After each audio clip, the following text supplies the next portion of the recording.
do you happen to have a match?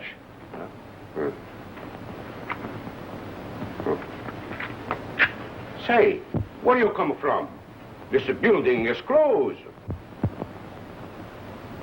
Thank you. We'll have you the correct time. It is just 9 o'clock. Oh, thanks very much. Still, I don't understand.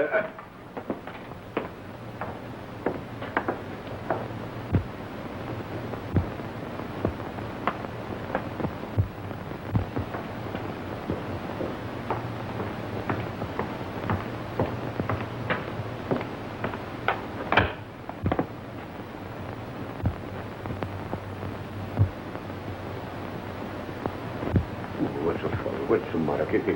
What you know, Jacob?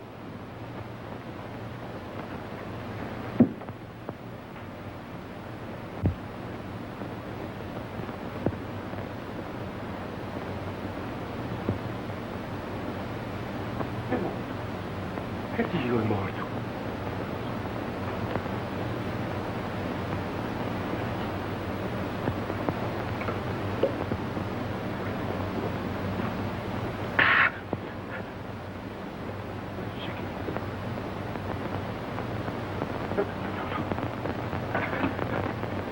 Police! Police!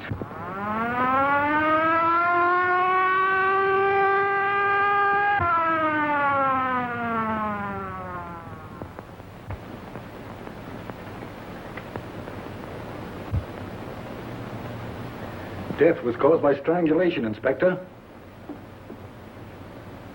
The murderer had powerful hands, and he knew what he was doing. How long has he been dead? I should say about an hour. What's your name? Luigi Bacigalupa. All right, Louis. What do you know about this? Me? I don't know nothing. I only know what I say over the phone. Well, let's have your story. Well, I knew something terrible was going to happen tonight. So you knew something, huh? Oh, Mike, what's excitement?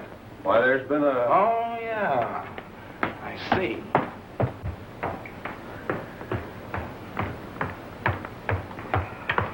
Hello, Casey. Come on, Casey, give. I got a date with Inspector Riley. Sure you have. Only Riley don't know it. Will you go on in and tell him? Then he will know. Come on, scram. Now, you know Riley always lets me in on a murder. How'd you know this was a murder? Easy. I made a quick checkup on the population of the city and found out we were one short. Yeah? Well, if you don't get out of here, we're going to be two short. Ah, you admit it. I'd be victim number 2, so who was number 1?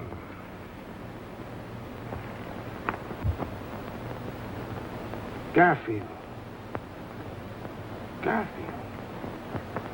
Where did I read something about him today? Now listen here. I remember. The Garfield Investment Company was petitioned into bankruptcy this morning. Another stockbroker gone the way of all flesh. Another stockbroker? Say, Casey, run in and tell Riley I gotta see him. I got a clue. But, Come on now, Casey, come on. Fine. I'm sorry, sir, but that Burton guy from the Chronicle is outside. You mean inside? Now listen. All right, Casey, all right, boy. What are you doing here, Burton?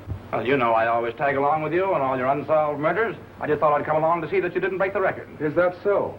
Well, don't break anything on this story till I tell you to, or there'll be trouble. Ah, you know me. All right, Casey.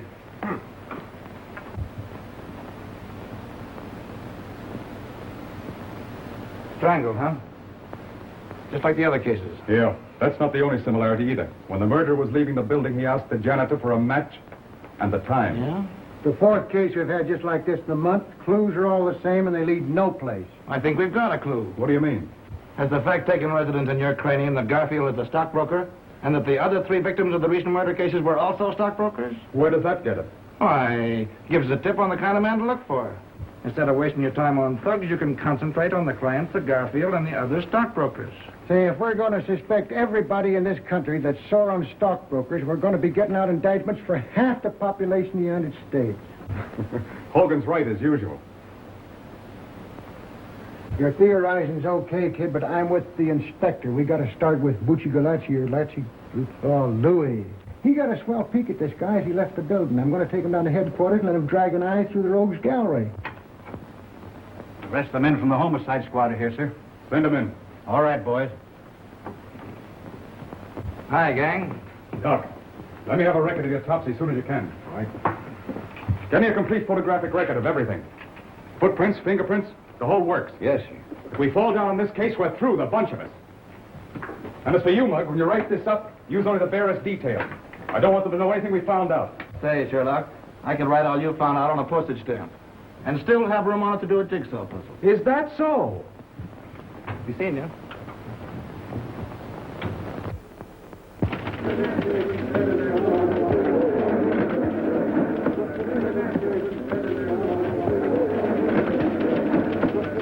And that the opening of the opera season was a brilliant success is shown by the number of socially and financially prominent people who attended. The beautiful Mrs. Leland Gray Switzer lent a charming presence and was attired in a severe white evening gown covered by an ermine wrap. The lovely Miss Myrtle Hempstead was there also, and she wore a Running gown pants, football cleats, and a spray of rhubarb. And a good time was had by all, because that worthless reporter from the Chronicle favored the gathering by his absence. As to what he was wearing, he was just wearing on everyone. How many times have I asked you not to spoil my record? About as many times I've asked you to marry me. Only up and up, Jerry. How about it? We get a place and raise some chickens? What do you say? Huh? Oh, Jack, I have so much to do. Go away. There you are. Marry me and I'll do all your work for you. I overheard the city editor say this morning that as far as your work was concerned, well, you better snap into it. Oh, yeah? For you, Miss Crane. Thanks.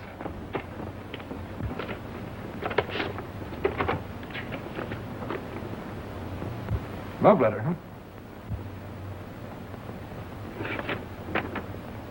No, it's from Mother. Same old thing. Doctors, bills. I just can't seem to get anywhere. You're carrying too much of a load, kid. Why don't you let me help you? No, Jack. I couldn't do that. But if we got married, I'd have the right The to... right to let me saddle you with all my burdens. Is that it? Say, nothing connected with you could be a burden. You know I'm crazy about you. You've got enough on your shoulders looking after yourself, Jack. What's the matter? Don't you think I'm going to get any place? Not unless you settle down to some sort of serious work.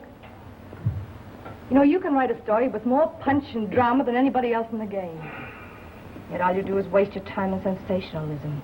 Murders, kidnappers, frame-up, scandal. Well, these guys like Winchell don't do so bad. You're no Winchell, yes. Say, the only difference between me and Winchell is that he's been around more places than I have. But I'm catching up on him fast. Mm-hmm. Yeah. What do you think of the swell little murder we had last night, huh? Now, there you are. You would think that a murder was a show or something. Well, this one's going to be a show. It'll rock the town before it's through. Well, well, Philo Vance himself in person. Good morning, Miss Crane. Good morning, Hogan. A little bit out of my precinct this morning, but I feel awful good just having solved the Garfield murder. You solved it. Why, you credit-snatching flatfoot. You know it was my idea to have the janitor look through the pictures in the morgue room. Say, if I hadn't agreed to Butchie, Louis coming down to the Chronicle, what good would your hunch have been? You mean they've caught Garfield's murderer? Yeah, got him in jail now. Congratulations, Mr. Hogan. That was pretty quick work, wasn't it? So listen to me, they had that guy in the Hoosgow 6 hours sooner. Say, what's the matter with you? I come down here to tip you off to a scoop and you treat me like a relative or something. All right, how much is it going to cost me? That is outside my car and my next year's salary. Now, I just wanted to see if you got the name right. Terrence Aloysius Hogan. All right, Hogan. You're not a bad guy. I guess you deserve a break. Yeah, spell that middle name right. It's Aloysius, Aloysius. Sure, how could I miss it? Aloysius. On the way down, I picked up a picture. Thought you might need it. Oh, yeah, I forgot about that. I could have got one from the morgue room, but probably there's a later picture. Yeah, that's a later when it's, Say, what is this? I thought you were going to give me a picture of the murderer. Why, if we print this, they'll prosecute us for libel in the human race. Why don't you let Miss Crane run it in the society column? It's sensational. Hey, listen. When Riley hears about this, you won't get within 10 miles of the next murder. Oh, this guy does is run around solving crimes and taking the credit away from the police.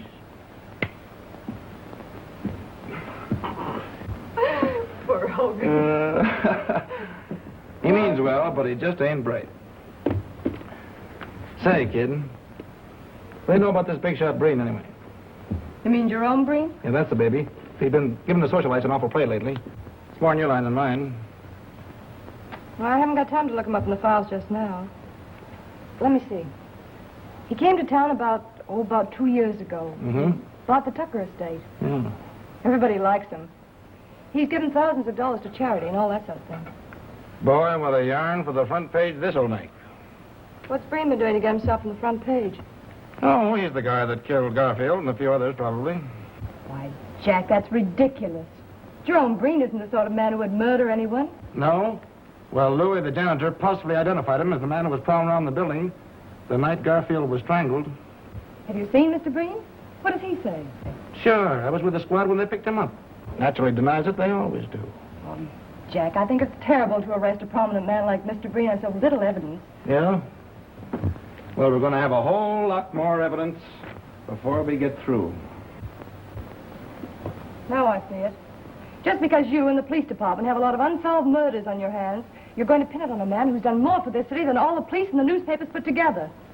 Say, why are you so hot for this fellow Breen, anyway? Because I know all the good he's done. His donation to charity, orphanages, hospitals. Yeah, that's a new gag nowadays. Charity covers a multitude of murders. It says here the man the janitor identified spoke to him, right? Right. Well, perhaps you're forgetting the fact that Jerome Breen is both deaf and dumb. No, I know all about that. I interviewed him once. I had a hunch that he could do something with those hands besides talk with them. Jack, can't you see how your work is warping your mind? Why, all you're becoming is a trafficker in ruined reputations. Yep, me and Simon McGree. You see? It all comes back to what I said in the first place. We're always arguing. We can never agree on anything. The only thing for us to do is to get married. With your cruel attitude towards people, I wouldn't marry you if you were the last man in the world. Baby, if I were the last man in the world, I'll say you wouldn't marry me. You'd be run over in the stampede. Why, you...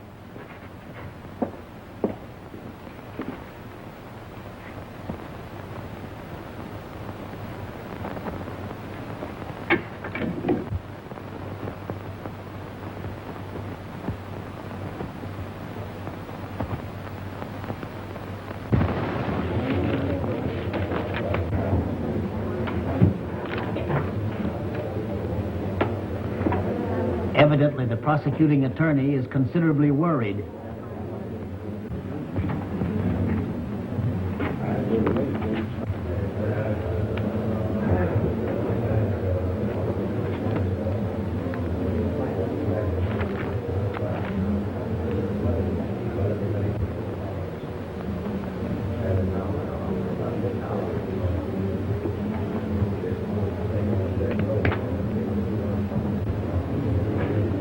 Mr. Breen says that if the prosecuting attorney has any hopes of winning the case, he should be worried.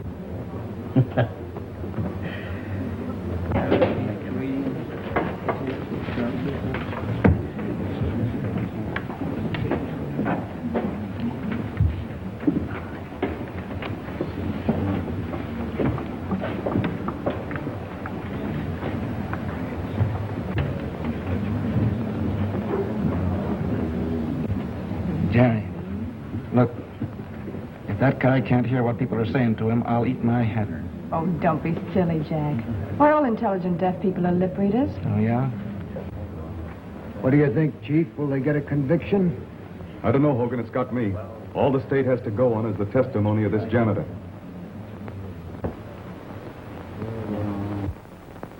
And every woman in town believes he's innocent. Why, I was talking to the president of the Ladies' Auxiliary, and even she said that this trial was nothing more than persecution. Well, I don't blame them. They've been reading those soft soap articles of yours about poor Mr. Breen. Well, what about your stories? Calling him the Sphinx and everything. Well, I... Hey, the Supreme Court of New York now in session. The Honorable George Warren, Judge, presiding. Be seated. Continue. And when I have found the body, I call for the police. If you were to see this man again, would you recognize him? Sure. I have seen him again. You have? Where? Right in this place. Order. Will you point him out to us, Luigi? Sure. That's him, down there.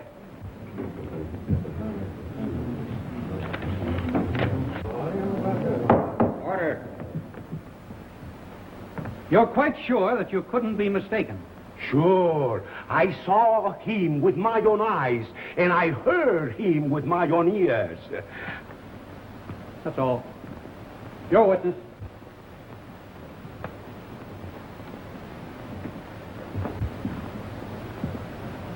Mr. Bacigalupi, have you ever had hallucinations?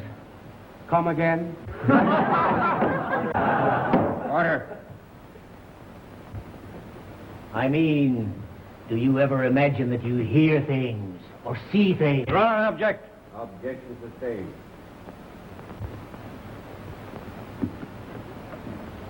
Mr. Bacigalupi, you are positive that you heard Mr. Breen speak to you?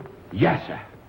Suppose I should prove that it would be impossible for Mr. Breen to speak. Was you there? Order. What would you say if I tell you that we're going to prove that Mr. Breen is deaf and dumb? I say you were a screwy. Order.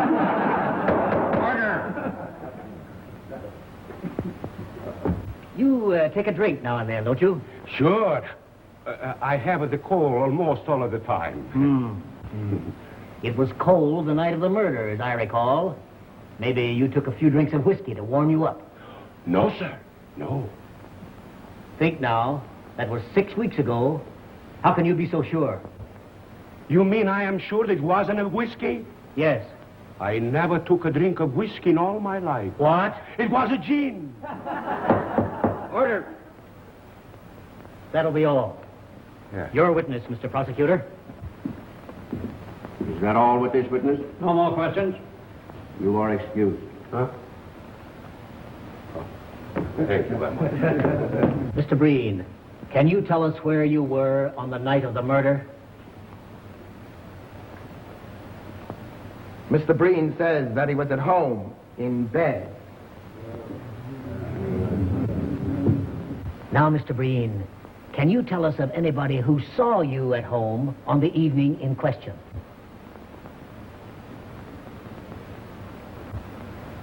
Mr. Breen says that I was at his house at the time. All right, Mr. Jenks. We'll get your testimony later. That will be all, Mr. Breen. Your witness. You see, if Mr. Breen weren't innocent, he could have hired a flock of witnesses to prove an alibi. Yeah? And if he's the shrewd boy I think he is, that's just what he wouldn't do. Oh, Jack, I'm surprised at you. Why, this is the flimsiest evidence I've ever heard given in a murder trial. I don't give a hang about the evidence. I tell you, Louie's right. If this guy is acquitted, we're going to have some more murders. Oh, ridiculous. Your name? Augustus Calvin, Your profession? physician and surgeon. Dr. Calvin. Doctor, have you examined Mr. Breen, the defendant? I have. Did you discover any abnormality in his physical structure? Yes, Mr. Breen can neither hear nor speak. Order. Just what, specifically, is the cause of his misfortune? Mr. Breen has paralysis of the vocal cords and the oral nerves. Well, just how long, in your opinion, has this condition existed? It was congenital. He was born with it. Order. Thank you. That'll be all. Your witness. The court, please. I move a recess until physicians appointed by the court have had an opportunity of examining the defendant. Motion granted. Court adjourned at 10 o'clock tomorrow morning.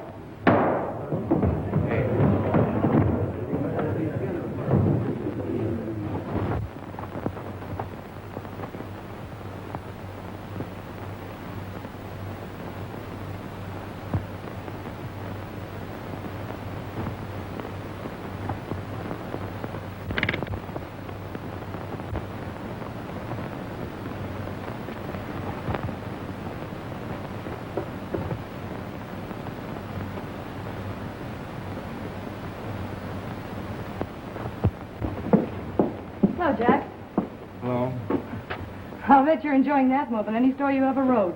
Please, Jerry, go away and let me enjoy my piece, will you? Oh, forget it, Jack. Why, you just had a wrong slant in the thing from the beginning. Wrong slant, huh? Say, it would take more than the decision of 12 dumb clucks to make me change my opinion.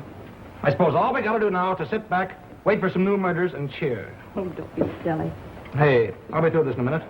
How about tying on the old feed bag? I'm sorry, I have an engagement. Yeah? Well, who's the lucky guy? To a very, very dear friend of yours. All right, who is it? Mr. Jerome Breen. Jerome Breen. Mm-hmm. Mr. Breen dropped me a note thanking me for my kindness in the articles I wrote about him during the trial. Invited me to his home. Jerry, you're not really going up that fellow's house. Why, of course I am. I talked to the boss about it, and he's going to pay me extra money for a series of articles on Breen. Listen, baby, honey, listen. I know there's something screwy about that guy. Why, the idea of you being alone with him would drive me crazy. Oh, Jack, pull yourself together. Why, everyone you see lately is a boogeyman. This criminal court assignment of yours must be getting on your nerves. Jerry, if you go up to that man's house, I'll... Oh, that'll be swell. Only don't make it a habit.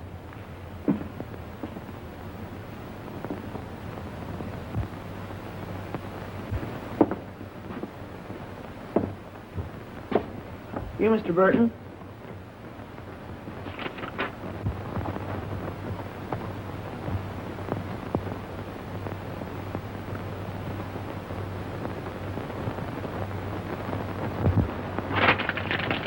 All right, son.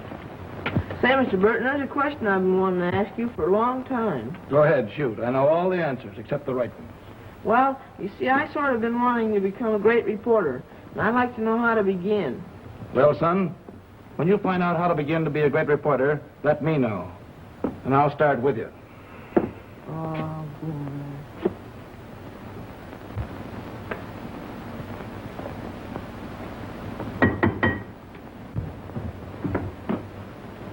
How do you do? How do you do, Miss Crane? Won't you come in, please?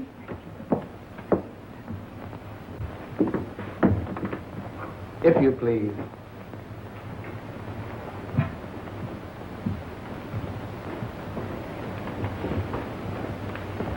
It was so good of you to invite me, Mr. Breen.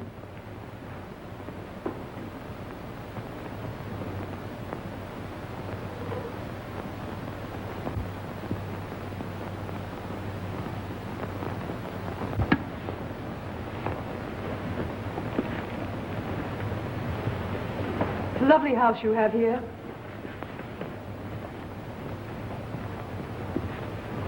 Mr. Breen says that the house is far lovelier for your presence. I certainly wish to congratulate you on your acquittal, Mr. Breen.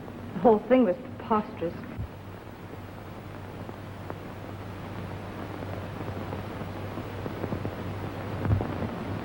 Mr. Breen says that your articles in the Chronicle were more effective than anything else in showing how preposterous the accusation really was. My. If these compliments continue, I'm sure I'm going to be so conceited I won't be able to write a good interview.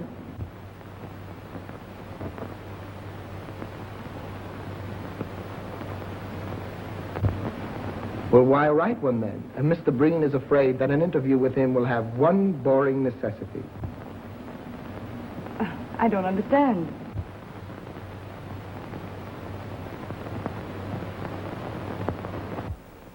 You will be compelled to talk about him when he feels it would be much more interesting to talk about you. You know, Mr. Breen, an interview always begins in the same way. Where were you born? Mr. Breen has jotted down some of the facts of his life that might be of interest to your public.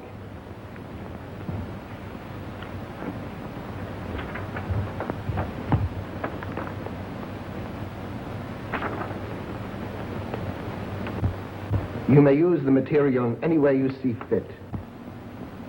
Why, this is splendid. It'll be a very good beginning for the series of articles I have in mind.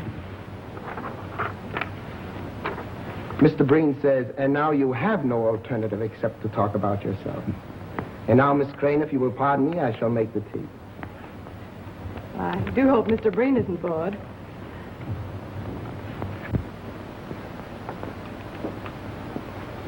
Hey, Tony, Yes, sir. fill him up again. This, 3 points and 2 feet. Pretty good, eh? Okay, then.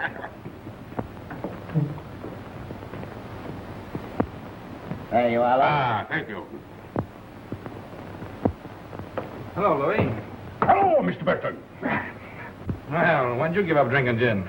Me first drink the wine, then the prohibition she comes, and me and all the good American citizens drink the gin. Then the law, he says, we must drink the beer. So me, Luigi Bacigalupe, drink the beer. Have one on me, huh? No, thanks. I'm not drinking. Kind of worried. What are you worried about? I am worried too. What you got to be worried about? I am worrying how I am going to get out of here. What do you mean?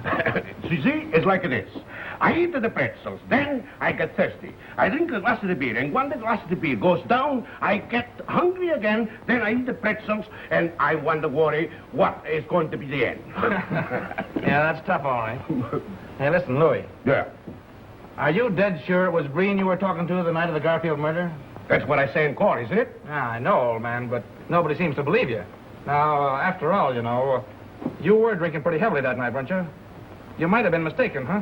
Say, Luigi Bacigalupe only make one mistake in his life, and I married her. All right, now cut out the Second Avenue comedy stuff, will you, and listen to me. Maybe you did have one drink too many, huh? Maybe you were seeing things, huh? Say, a few shots of gin means to me as much as a glass of milk means to you. I was brought up in it. I mean, the gin, not the milk. But man alive, how could it have been Breen you were talking to if he couldn't talk? Say, this is the last time I'm going to speak to you about this. I know what is what, and I know what is what not. If I have to decide, and what judges and lawyers and the like, and what I see with my own eyes, I stick to what I see with my own eyes. Say, that guy Breen is a bad egg. And anybody that gets mixed up with him is going to be in trouble sooner or later. Maybe sooner.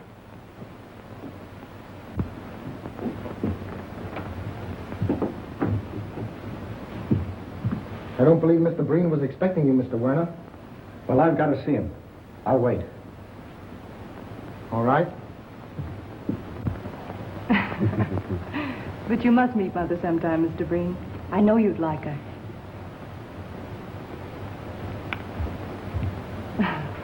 Mr. Werner's calling. Oh, I had no idea it was so late. I simply must be going.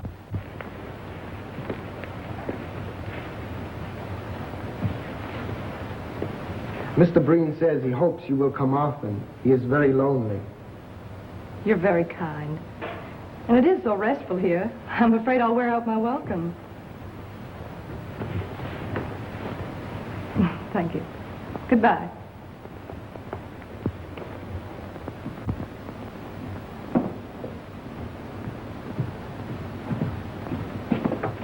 Good afternoon, Miss Crane. Goodbye. I think Mr. Breen will see you now. You bet he'll see me. If he knows what's good for him.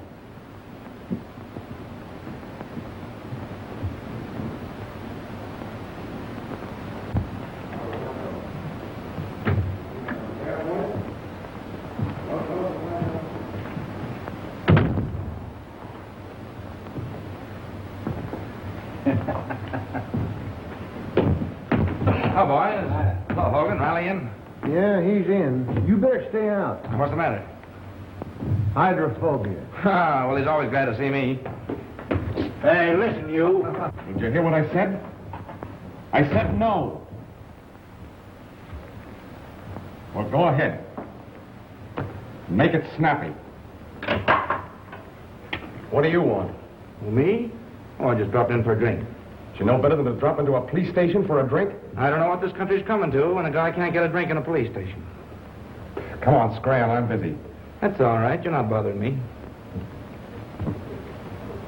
See, your girlfriend Jerry's playing around with your old pal Breen. Yeah, that's what's got me worried.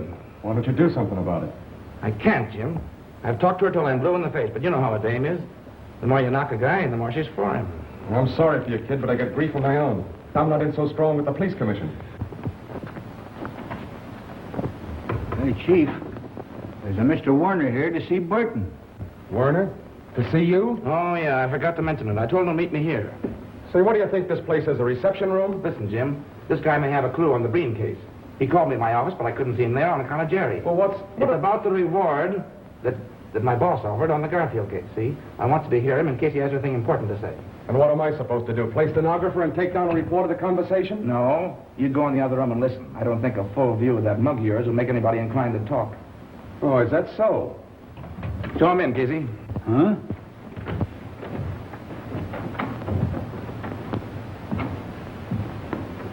Hello, Mr. Winter. All right. Have a seat.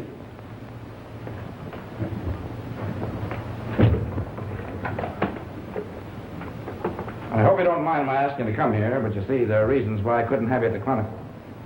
No privacy. It's all right with me. Besides, you might need the cops before you get through. Yeah. Well, Mr. Winter, what do you know? What do you know about Breen? Ain't I know anything about Breen. I'm only a stockbroker's clerk. But I keep my eyes open. Yeah, but I thought that... I said I knew somebody connected with the Garfield murder. And maybe a few others. Well, as I told you over the phone, if you give us the right tip, there's $5,000 in it for you. Now get this, Burton. I've got a date tonight with a certain party. If he treats me right, there's no story. Well, where do I come in?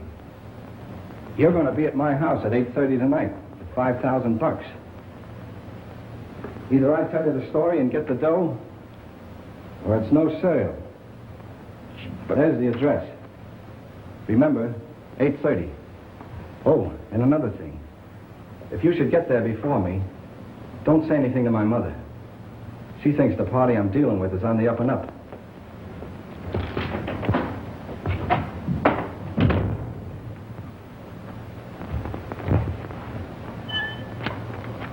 Well? We'll be there tonight at 8:30.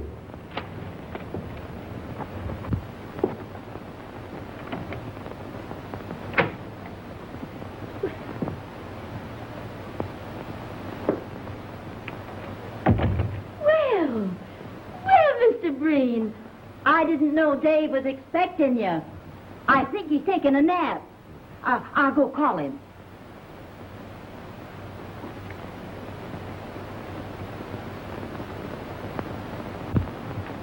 Oh, yes, upstairs.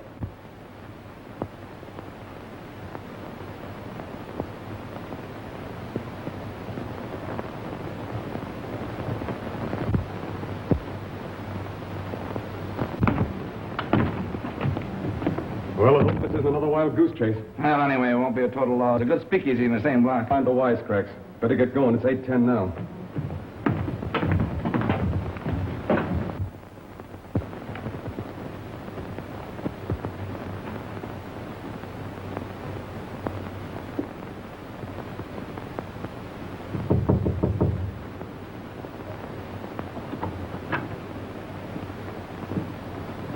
Mrs. Werner, do you happen to have the correct time?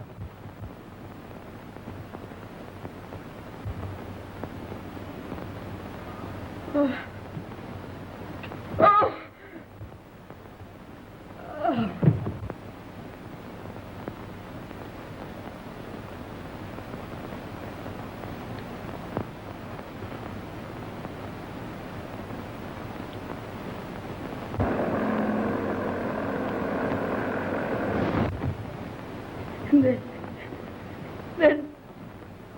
Then Breen, when he asked me the time, I couldn't remember anything else.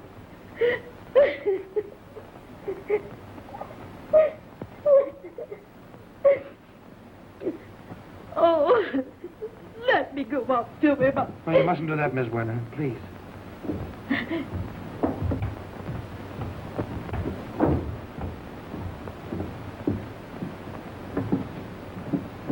Well? Same as the others. He's dead. I knew it. I knew it! Oh. Oh.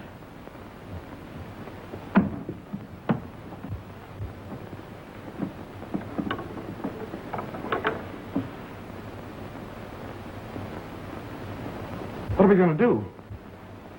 Undoubtedly, Werner knew Breen's secret. That's why Breen did away with him. Yeah, that's right.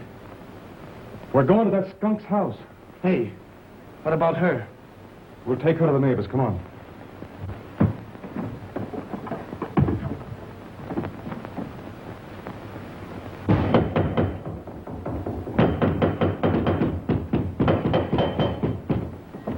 Breen.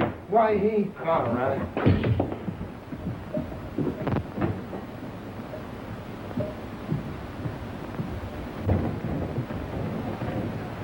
Get up, Breen. I want to talk to you. I say, sir, you've no right. Shut up, you. I'll make my own right. Breen, you murdered Werner. We've got the goods on you. Mr. Breen says you'll talk to him civilly or you'll leave his house. I'll talk to him civilly with a poke in the snoot. Breen, a man named Werner was murdered tonight. His mother will testify that you did it.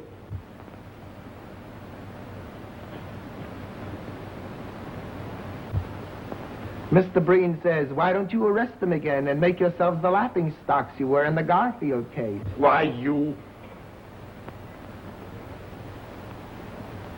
If you're innocent, how do you explain the people who will identify you as the man on the scene of the crime?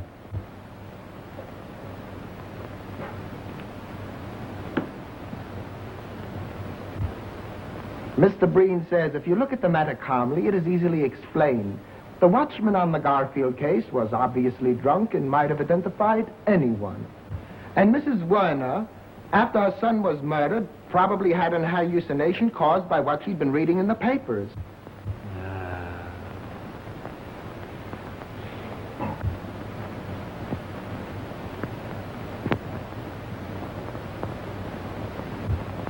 Mr. Breen is very sorry to hear of young Werner's death.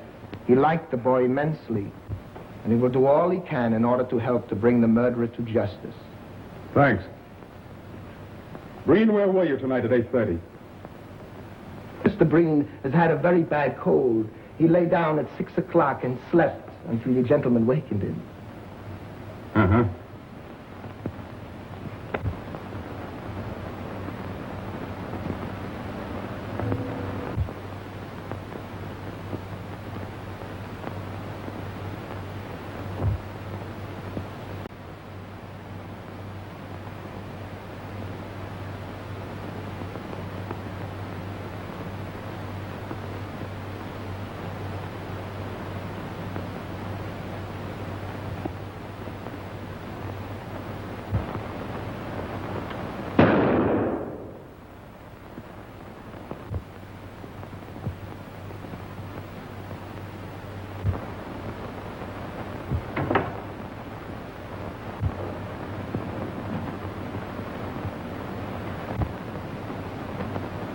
Say, why should Breen have a piano if he can't hear music?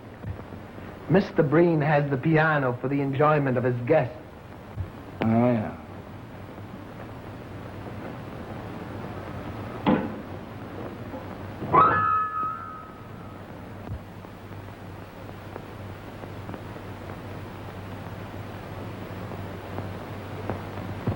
Come on, Jack. There's nothing else for us to do here.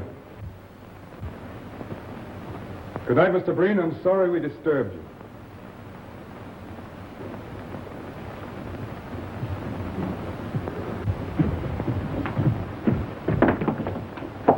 Good night, gentlemen. Say,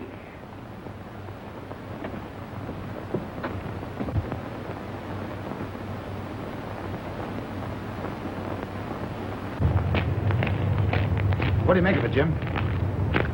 I'd like to know how he could hear that piano when I couldn't get a tumble out of him firing off a gun. What makes you think he could hear me at the piano? I was watching him. He heard you all right. Where does that get us? It gives me an idea. I'm going to sleep on it, and if I feel the same way in the morning, I'm going to bring the squad over here for a showdown. Yeah, but Chief... See me at my office at 9 o'clock in the morning. Well, listen, can't you give me a tip of some kind? Don't want to discuss it. That's all I got to say. Well, now, listen, you know, I've been...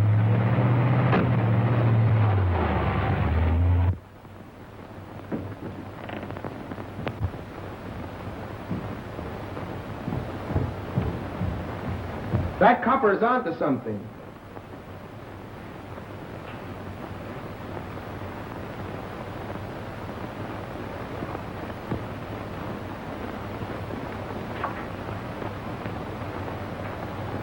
I also found out that reporter guy is sweet on the crane dame. If you don't look out, you're going to spoil a swell racket just on account of a skirt.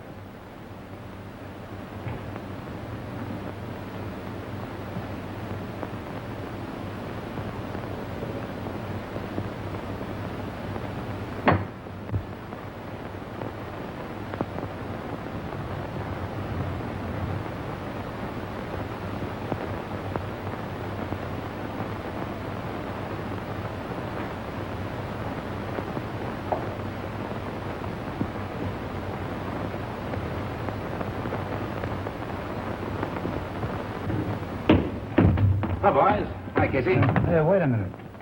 Who do you want to see? Oh, Riley. I got a date with him this morning. Well, you won't see him. Yeah, who says so? I say so. He's dead. Riley. Dead? Yeah. The chief was found murdered early this morning. But where? How? You'll have to ask Hogan. He's been put in charge of the precinct. I should have known it. Riley was on the Breen. He had to get him.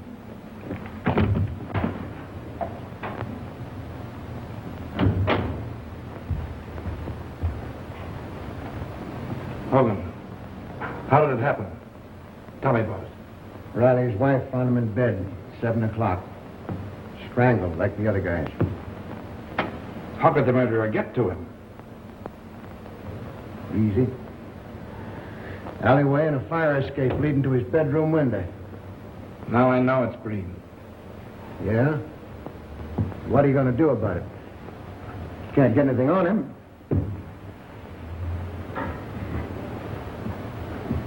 What a swell break I get. For 15 years, I've laid for this inspectorship, and now they hand it to me with 5 unsolved murders staring me in the face.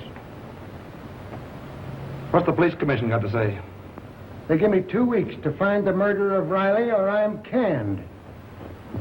You can send in your resignation right now. You get anything on Breen, he'll take care of you just as quick as he took care of Riley. Uh-huh. I wonder why he went after Riley. Riley found out some kind of clue at Breen's house last night. He's going to tell me about it this morning. Breen got wise to him, bumped him off. What was you and Riley doing at Breen's house last night? We went up there on the Werner murder. Couldn't get to first base. And what's the lowdown on that Warner case? I was somewhere else. He got Werner for the same reason. Werner got wise to his secret. I tell you, that guy Breen's a maniac. He'll kill anybody who finds out about him. I wonder who else might stumble onto that guy's secret. We might just as well tip him off to stay away.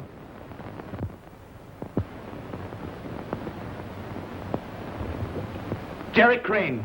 What about her? I mean, she's been seeing Breen all the time. She might stumble onto his secret. I thought she was your girl. She used to be until this guy started working on her. Hypnotizing her.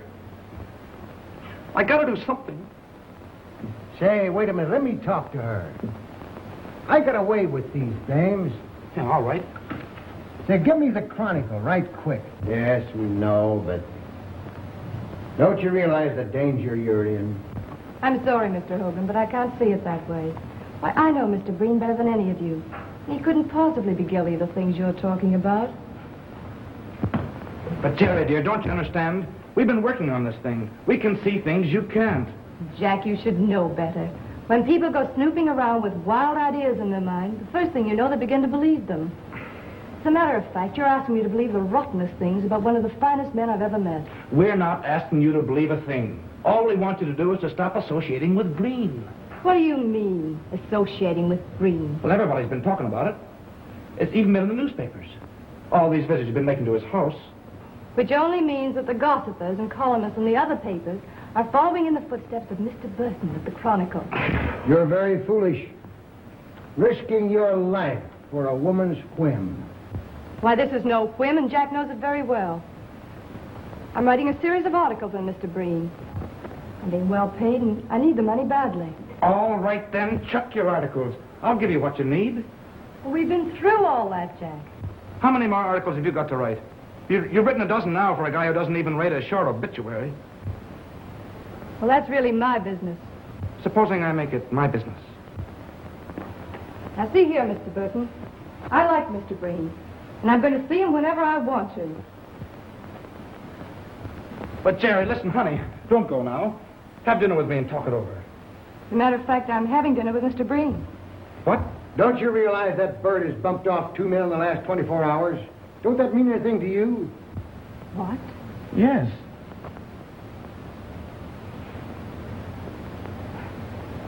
No more than it would to Jack or any other reporter covering an assignment. Even if it were true. But, Jerry... Oh, I'll tell you what I'll do. If it'll make you feel any better, I'll ask Mr. Breen not to murder me. But, Jerry, listen, supposing you should stumble onto his secret. I won't, my dear. I'll pick my steps.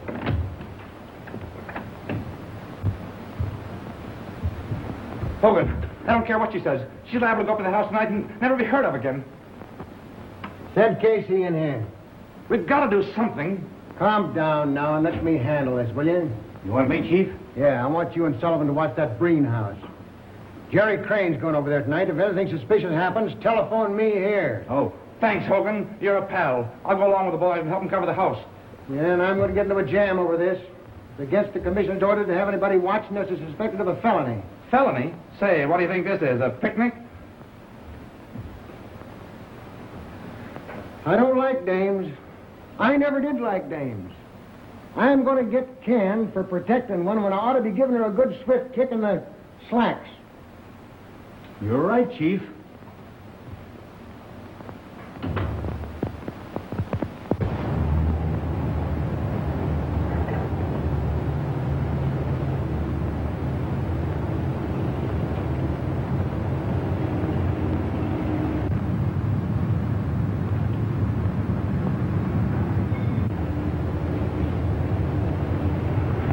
Is that the Crane dame just went in the house? Yeah, I was talking to Burton when she went by.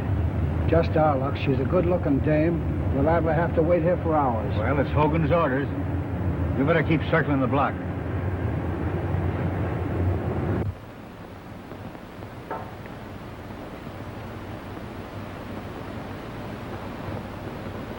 But I'm finishing the articles, Mr. Breen. I really don't think I should impose on you anymore.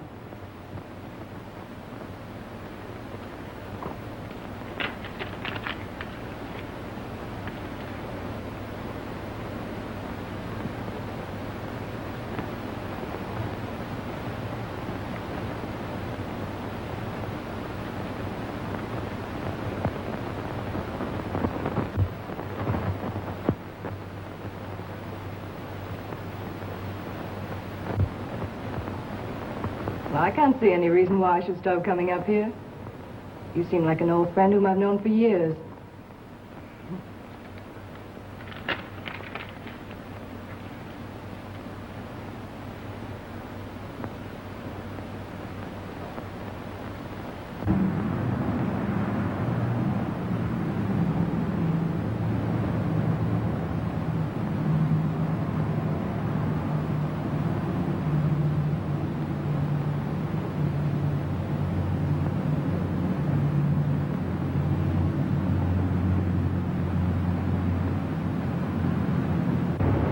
Got a cigarette, Casey?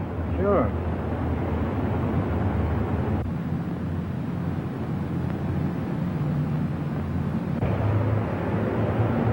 Better walk on. I got a hunch that guy spotted us. Well, so long. So long.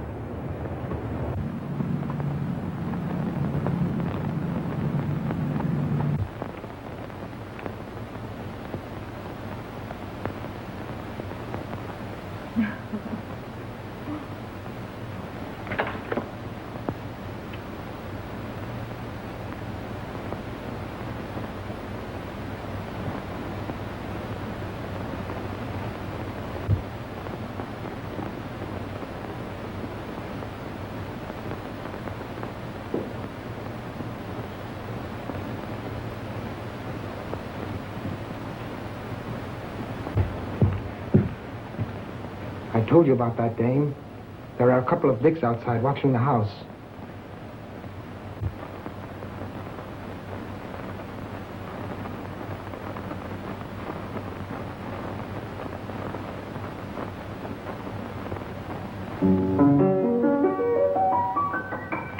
I told you.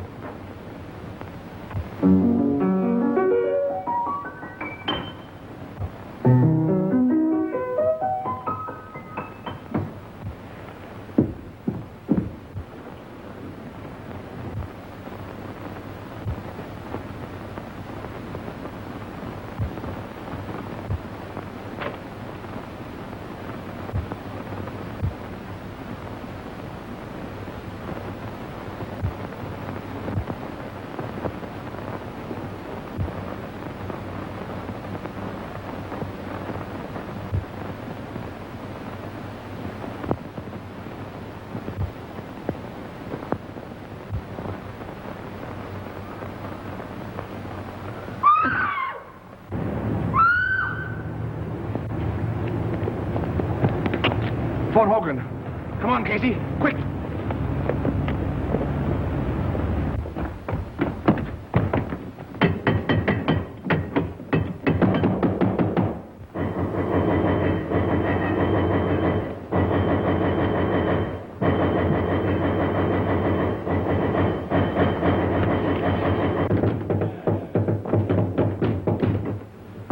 A gentleman. Get in there.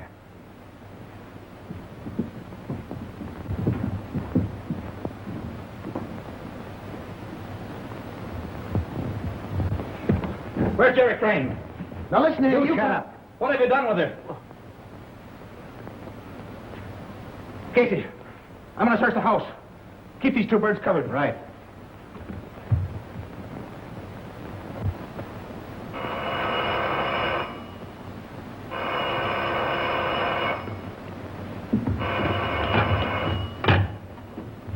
Hello? Hello? Yeah, Hogan? I'll have the squad right there.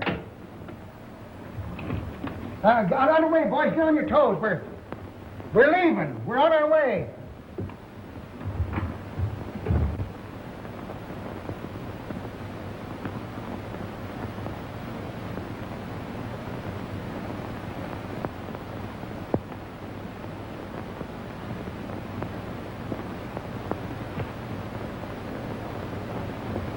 Hey, do you think I'm going to believe any of that junk you've been writing? Now, look here, I'm going to get the truth out of you if I have to choke it out of you. Any luck? Not a sign of her anyplace. The joint's empty. What's he say? Oh, that guy can lie faster than he can write. He says Miss Crumb here at all tonight. Didn't you tell him we saw her come in? Yes, he says that's a maid, and she went out the back door. Say, if you know what's good for you, you'll come across. The minute I find out anything's happened to that girl, you'll be on the business end of a bullet.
Hey, can that racket.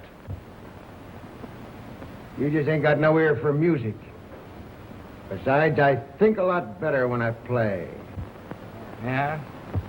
Say, I got a hunch I've got the secret of this mystery right at my fingertips. I tell you, Jerry's right here in this house. Yeah, that's right.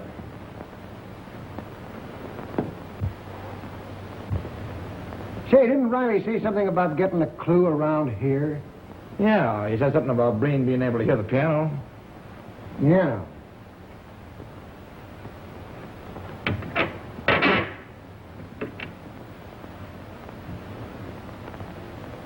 Well, I don't know what kind of a clue you'd get out of that.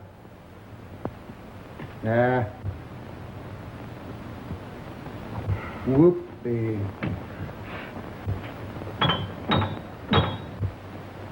Look!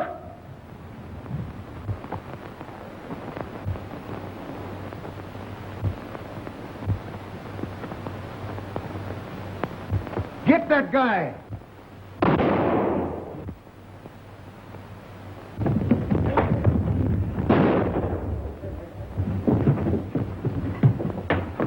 Jerry. Take it easy. You all right? I'm just a bit shaky.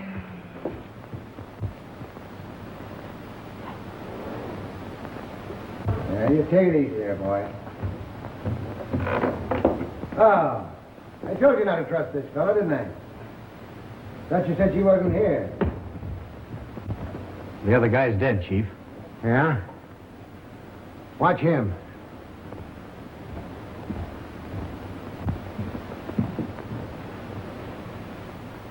Well.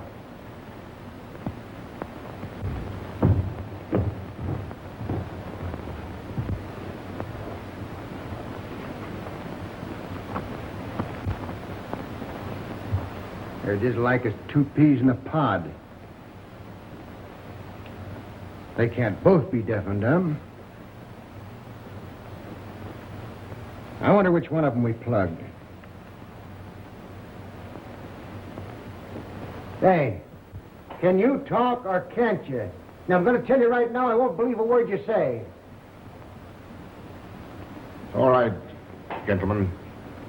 I'm ready to talk. It's my duty to tell you that anything you might say will be used against you. Nothing will ever be used against me. No? Well, begin and don't talk so much. Well, we're waiting. The mystery of the Sphinx, as you gentlemen of the press have done me the honor of calling me, should now be really quite obvious. Whenever I found it necessary to remove an obstacle, it was quite simple to establish a perfect alibi. My twin brother temporarily assumed my identity, and he being a real deaf mute, well, of course, would naturally discredit any witnesses who might testify that he had spoken to them. How successfully my little scheme worked could be attested to by the police departments of other cities beside your own. My only oversight was my inability to foresee an inspector with a talent for the piano.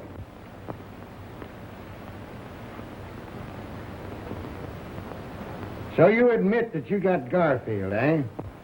Unfortunately, I did. I formed a stock pool with 4 other brokers with Garfield. They didn't like the way I did business and threatened to go to the district attorney. Well, I had to protect myself. Why, of course. And Werner and Riley, what about them? Werner was a skunk who tried to double-cross me. Riley got suspicious about the piano. And Jenks, was he in on this? Where is that guy? Jenks is miles away by now. Suppose you ask him. You won't talk, eh? Well, suppose we get going before you get a chance to get miles away. Snap 'em on him.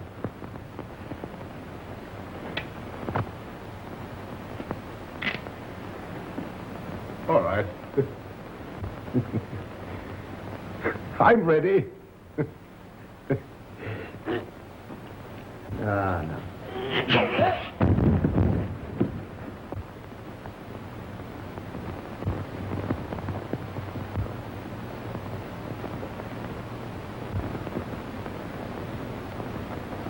He's dead.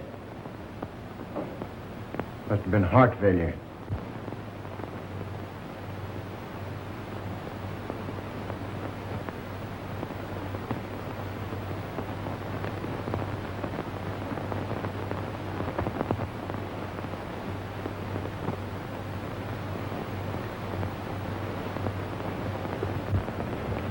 There you are.